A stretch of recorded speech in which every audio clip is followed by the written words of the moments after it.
प्रिय विद्यार्थियों, आपको कल मैंने जो अभी हम आपको आगे इसको प्रारंभ करने चलते हैं हिंदी काव्य साहित्य के विकास के संदर्भ में, और उसमें आपको रीतकाल के उस भाग को जो कि हम कल पढ़ाए थे, किंतु उसमें से जो यांत्रिक त्रुटि कह लीजिए, किन्हीं कारणवश जो है पूरा जो हमने पढ़ाया उसमें से वह मुश्किल से उसका 1/3 अंश ही आ सका और शेष नहीं आ सका। इसलिए मैं पुनः इसे इसको दोहराना चाहता हूँ और आपको बता दें कि जो तत्कालीन परिवेश था, उस परिवेश के अंतर्गत रीतकालीन कवियों के लिए एक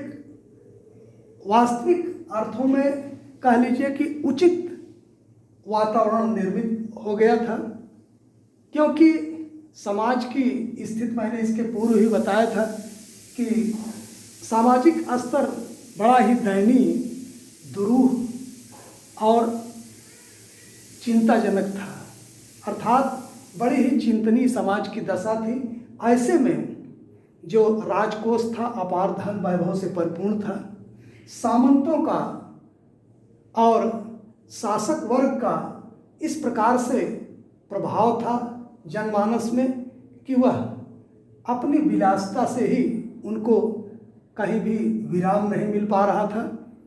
अर्थात जो वातावरण था पूरी तरह से अपने धन वैभव का सुखोपभोग उस रूप में करना जिसमें पूरी तरह से वातावरण कह लीजिए कि पतनोन्मुखी दिखाई देता है। और ऐसे समय में जो आश्रयदाता थे, अर्थात उन आश्रयदाताओं के अधीन रह करके उनके अभिरुचि के अनुरूप जो कवियों की रचनाएं हैं देखने को प्राप्त होती हैं। और इसी कारण से यहाँ पर जो बाह्य स्वरूप के निरूपण में जितना श्रम कर लेता था कवि, वह सफल माना जाता था। और उसकी सफलता इसी में थी कि वह जो है श्रृंगार पक्ष का कितना अच्छा चित्रण करने में अपनी निपुणता या उसमें कितना पारंगत है उसकी परीक्षा होती थी। और इसी कारणवश वह भाव पक्ष का ध्यान न दे करके उसके जो है उस रूप को जो कि कला पक्ष का ही जो है निरूपण करने में सफल है, उसी में रह जाता था। उसका पूरा का पूरा कार्य जो है उसी में उन विलासी या विलासिता से परिपूर्ण जो राजघराने थे, उनके आश्रयदाता उन राजाओं के अधीन होकर के उसकी अपनी जो अभिव्यक्ति थी वह वहीं तक सीमित थी, जो कि उनकी प्रशंसा में ही उनका जीवन व्यतीत हो रहा था। तो इस तरह से यह श्रृंगार प्रधान काल, उसमें भी विषमताएं देखने को मिलती हैं। जैसे कि भूषण जैसे कवियों ने वीर रस की रचनाएं की और उनकी रचनाएं जो है,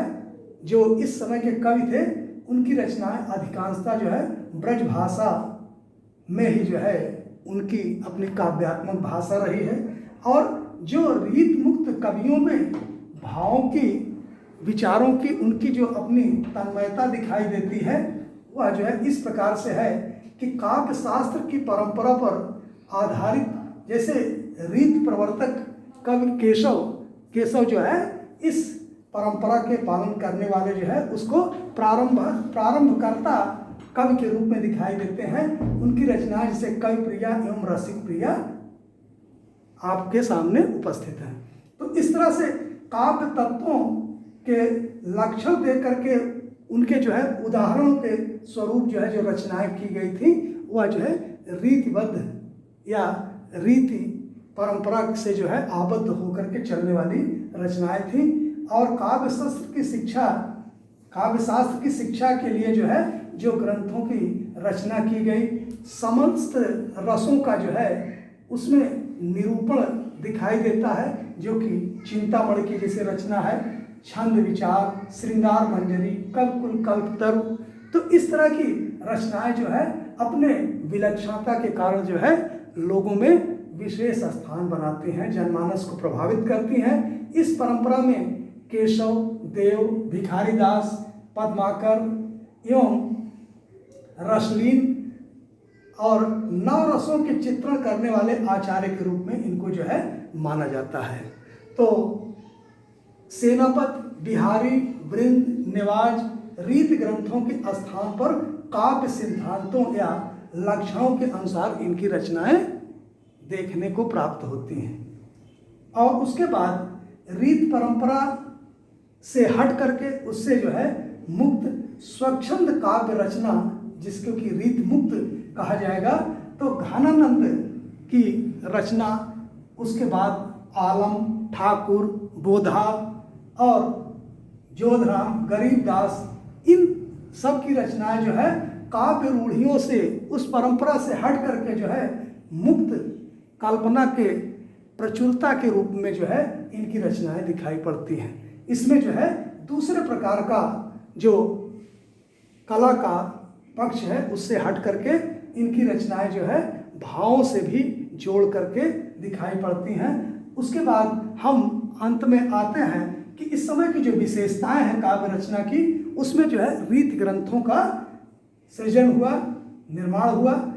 श्रृंगार रस की इसमें प्रधानता प्राप्त होती है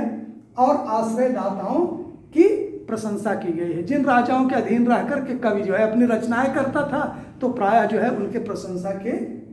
ही लिए जो है कार्य करता था, साथ ही जो है उसके अधीन होकर के उसकी अधीनता में अपने आप को भी जो है उसी तरह से जैसा कि वह चाहता था उसकी अभिरुचि के अनुरूप ही उसको रचनाएं करनी पड़ती थी। कला पक्ष का प्राधान्य दिखाई देता है और भक्ति की भी भक्ति परक जो रचनाएं हैं प्राप्त होती हैं। प्रकृति का उद्दीपन रूप में चित्रण किया गया है। साथ ही जो इस समय की काव्य रचनाओं का जो सृजन हुआ है उसमें ब्रज भाषा को प्रतिष्ठित किया गया है, ब्रज भाषा को विशेष रूप से जो है स्थान दिया गया है। ठीक।